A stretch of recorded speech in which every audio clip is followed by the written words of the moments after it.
Hello, this is Jane Stavem, Superintendent of the Sioux Falls School District, and this is our podcast. Join us for an audible look inside the Sioux Falls School District, where we'll put a spotlight on the people, places, and practices of our district.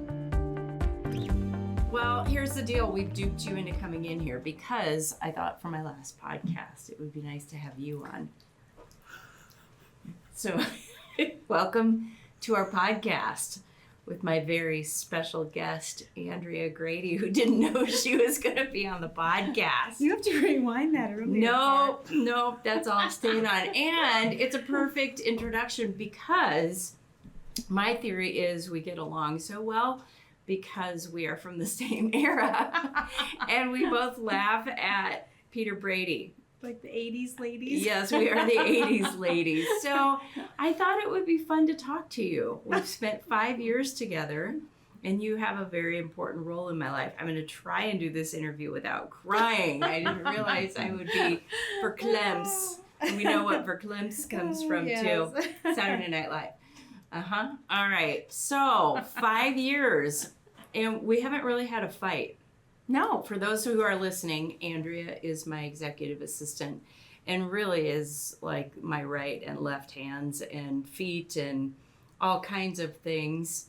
But I'm not the first superintendent that you ever worked for. So who was the very first superintendent that you worked with? So Dr. Pam Homan was the superintendent who hired me. And you worked with her for how long? Was it 3 years? Yeah. 3 years. Yes. Okay, so you came mid-tenure for her. Correct. And then after her was? Dr. Maher. And that Brian was Maher. 5 years. Yep. And 5 years with me. Yes. I won't ask you who your favorite was because I already know. No, just I kidding. always say I've just had the best. That's right. And you were bosses. very They're good all at that. so You've good. never disparaged anybody that you've worked with. Board members, you're magical that way. Frustrations maybe, but I know you still talk with people that you worked with before.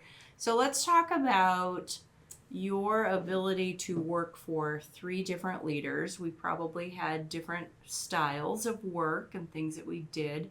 How do you adapt to working with a new person? Oh, I think it's seeing what they expect from me, what they use an executive assistant for, or what they like to have me do just to help them in their new role. But learning from Pam Homan, starting with her and then moving to another superintendent, and he had other executive assistants, in his other jobs too. So it was, it's just hard. I mean, it's not hard. It's easy. Yeah. You would. I surprised you with this. It's like a job interview. Yeah, I know. You already got the job. So was it different? I think one of the things that it wasn't difficult for me, but it changed along the way, was my willingness to let an assistant do things for me, like my calendar. It's hard with a calendar because you think, what time do you start in a building in the mornings, or how many buildings would you maybe have appointments or different things, traveling and going downtown, driving time. It's all, A big part of for me, and maybe it was for the other people you've worked with too, a big help that you were initially was knowing who people were, how they're connected, and history of things too.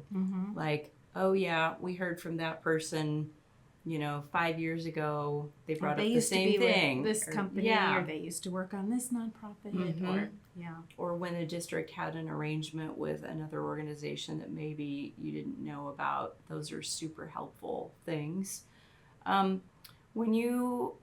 When I think about you, one of the words that I would use is consistency. I don't think you've ever been in a different mood. You've never acted differently. No, you're always not crabby. And I think, okay. How does she do that working with me every day? But how do you stay so consistent? What do you do in your personal life maybe, or in your habits, or what do you do to be so consistent? I don't know. I guess I like to be around positive people, so I try to be positive. But I feel too the people around me, they not put me in a good mood, but I feel like getting along with your coworkers, which I feel we all get along very well. So it's easy to be positive. What do you do to get up and get here? Like you're never late. You're never like lethargic. Plan the night before. Do you? Yeah. Plan the night before. I feel like yesterday, you're always working a day ahead or 2 days ahead, 3 days ahead, trying, you hate to wake up and you're like, oh no, the meeting starts at 7:30 and 7:00. And, it's just looking at your calendar. Mm-hmm. You're super good at that. I've told people you're always out in front and anticipating where I'm going to be next. And you give me not so subtle, but subtle reminders. Yeah, you're on your way out for a meeting at the end of the day. And as you're walking on, I'm like, well, tomorrow's an early morning. Yeah. We'll see you in the morning at 7:30. Oh, you're starting at 7, right? Mm-hmm. Yep. Even with your reminders, sometimes I'm like, wait, what? Without being a pest. Yeah. No, and that's really good, and that's been super helpful, I know, to my leadership, and I'm sure it was with the last 2 superintendents as well. So now you're going to train in a 4th superintendent. Yep. And this one. That's a little different. Mm-hmm. And so what do you think it's going to be like to kind of transition how you know Dr. Nold now to having him I think, be I don't in know. my office? I'm not nervous like I probably have been before. Just not knowing what to expect or just, I feel like I would get along with whoever it would be, but just knowing with Dr. Nold, it'll be just knowing his style already and, just the things he's already been involved in that I've been involved in too. So I know. Yeah. More than you typically would. Which makes me think back to our first meetings. Do you remember the context of our first meetings? In Zoom. Yeah. We were Zooming. Because I met you first on a Zoom call. It was from COVID. COVID. And I wonder too, like Zoom calls became such a thing so fast with COVID. I wonder if we would have done that prior to my arrival in the same way had COVID not been happening. Probably or not. If we would have just had some phone calls and then when I'm here, I'm here. Yeah, I was never, prior to that, I was never involved in Zoom meetings. I set them up, but I was never involved in them that way. So. Yeah, it was probably good and bad, but that was kind of a weird way to start our relationship, like in masks.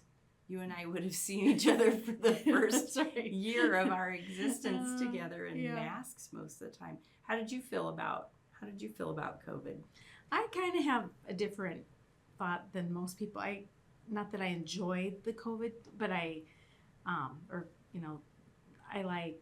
felt like I learned how to work from home. I can take my laptop and I can do a lot now, whether I'm at my desk or in a conference room or maybe at night, if there's something going on at home, I can, I just learned different things you can do now virtually and online. And transformed kind of your mindset, it didn't did. it? Yeah. You'd like to work from home every day, wouldn't you? I really wouldn't. Oh, you wouldn't? No. I thought you were going to say I really would not. I know you like to sometimes. I sometimes do, but not all the time. I like coming into the office. I've just been out of the office for a few days on vacation, and now I was actually, I'm excited to come to work. And that's good. I feel like I like coming in, and I like the busy. I like people stopping by my desk. And you're a social creature. I am. Too. Yeah. You do way more fun things than I do. Talk about your coffee class.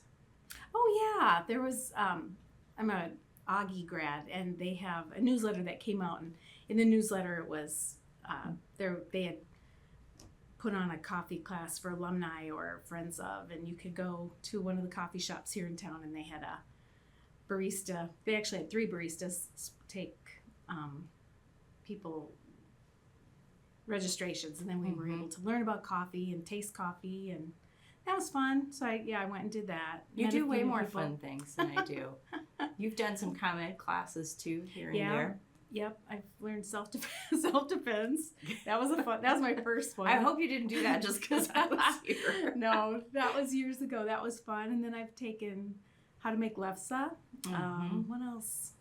Some kind of ceramic or glass. Did you stain glass? Stained glass. That's, yeah. No. That was fun. But I think that's how to it's make a indicative cupcake. of your it's indicative of your curiosity. And you've never been one to say, well, I don't know how to do that and I don't want to learn it. You're very curious, and I think that's one of your best qualities, why you are so good at your job. Thanks. You're also one of the most kind and generous people I know too, and you volunteer for different things. What are some things you volunteer for? I've been a mentor for years. So I've had different students that I've mentored through teammates and Lutheran Social Services. I love doing that. And then I've done some work like at Children's Inn, the domestic abuse shelter here in town. I've done that. Those are two main things yeah. that I know of. And Yeah, the banquet, some of those. Yeah. But yeah. Sometimes we have conversations about our mentee relationships. I know. Yeah. We've both had adolescent girls during our time together, and sometimes they're in the mood for mentoring, and sometimes they're not. And we both have boys, so Yep. it is interesting. We are boy moms. Yeah, we're That's boy right. moms. So I do appreciate mentoring with a girl in high school or elementary school, and some of the things they face that I don't know much about. Yeah, thankfully. I'm glad to be blissfully unaware of some of those things. We've gone through some personal things together too during our time together. We both lost our dads. And have gone through death of a family member. How did that affect your work life? I mean, obviously there's, sadness comes and goes. It's not like, it was a 2-day period, but yeah, I'm missing things. And I think too, when we talk about growing up, small towns and farm upbringing from that, it's things thinking back to dads, and it was, it was sad, but yet it was a lengthy, illness for both of our dads too. Yeah, so it was kind of a process. It was nice to come and commiserate a little bit about what's going on in our personal lives as well as professional. I think and that's how do you do, traveling? They weren't near us either, so it's taking away from work, which is hard because you feel guilty. And but you traveled north and I traveled south. Yeah, many weekends. Yes. Yeah, I think that's always interesting how people navigate their personal lives alongside of their professional lives, and the commonalities that we had make it easier, I think, when we both came from small towns and farming communities and dads who were similar in a lot of ways. And we're probably both from a generation too where you just don't talk a lot about how you're feeling and thinking at work, and kind of got that way. But I think we both had a few tears here and there. But that's been really helpful to me. So I appreciate your support during those times, and we got through it. So if you were going to give advice, I was just in a school this morning and they have a brand new secretary. If you were going to give advice to someone who's going to support an administrative position or a leadership position, what would you tell them? What are the most important things? Oh, communication, obviously. Getting to know each other, the likes and dislikes. Just open door, being able to, if you have a question, just the basic, don't be afraid to ask. With your coworkers, just it's having them all their opinions and having them help you too. There's a lot of people to lean on, so we all like to help others. So it's to ask for help too. So you're good at that.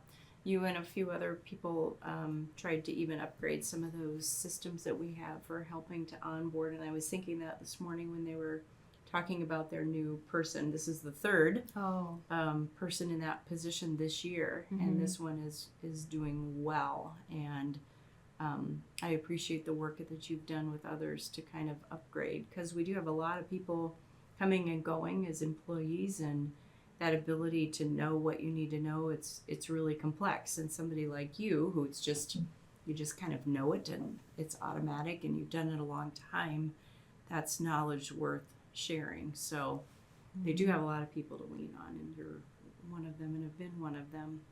If people asked you about me, and asked, what's something that most people don't know about her, what would you say? Well, other than being an extremely hard worker, Oh, you well, you thanks really for throwing are. that in. Well, you are. You're always just on the go. I mean, you never complain about My busy job. schedules. You don't really, no. Just, yeah, and keeping it all, you work with parents all the time, staff, other administrators, just someone to learn from, I think. I always like going in and like, teach me this, teach me how to do this. And you do, and you like doing that, I think. I mean, there are times when you'll come to my desk and sit there and show me how to do something. And technology, Rarely. you're very good. Technology, you're really, that's something about What's I've your really biggest learned. pet peeve? Oh, let's see. I mean, I you can don't say even it now. know. It's true confessions time now. Gosh. Well, I never really leave early because you're never leaving early. I'm kidding.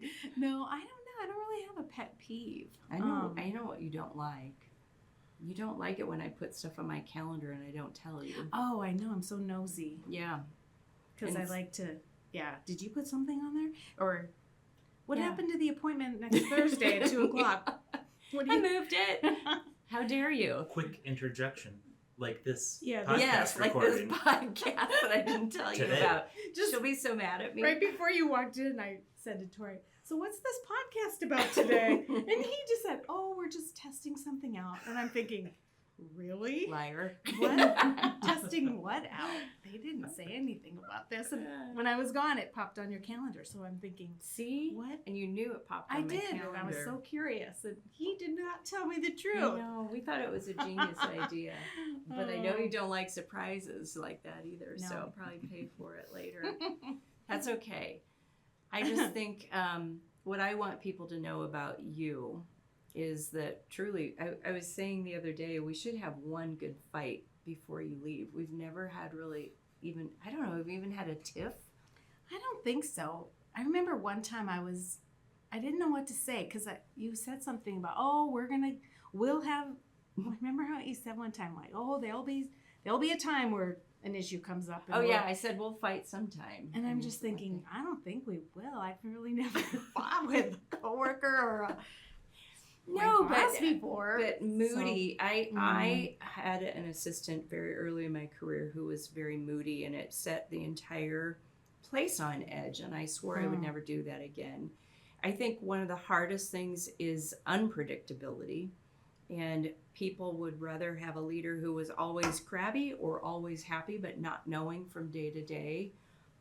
With a coworker, I think is worse when you don't know. I remember somebody poked into my office one day and they said, "Is today a good day to ask for a ream of paper?" Because they were never quite sure how that assistant at the time was going to respond. And you've never wavered from just being pleasant and easy to work with, and you've always been available. I can call you day or night, which I try not to do. Do I get points for that? Like, I hardly ever call you on the I know. weekend. And sometimes you'll program your emails to go out at 8:00 in the morning rather than On Monday. on Monday rather Yes. than Sunday at 8:30 or at night. And that's a tip for everybody. Don't barrage your assistant over the weekend, because we all tried to clean out our email before we left. Don't screw it up. Yep. Yeah.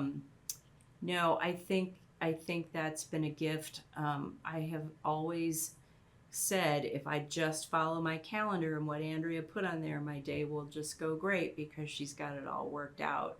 And the number of people and places that you've coordinated between, and the number of people that I've said, I need an Andrea, or I should try and get Andrea to come and work for me. I've prohibited many from even talking to you because you could go anywhere and work. So I just wanted to be able to say thank you.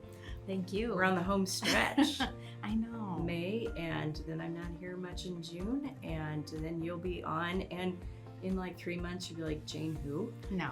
Who is, I think I worked with her. I don't really remember Well, I that, already but- planned on a trip to Lincoln in July, so Yeah. I'm going to be stopping in. I'm hopefully I have a place for you to stop in too. But it's been a great run, and I have dearly loved working with you, and I appreciate everything you've done. Thank you. Thank you.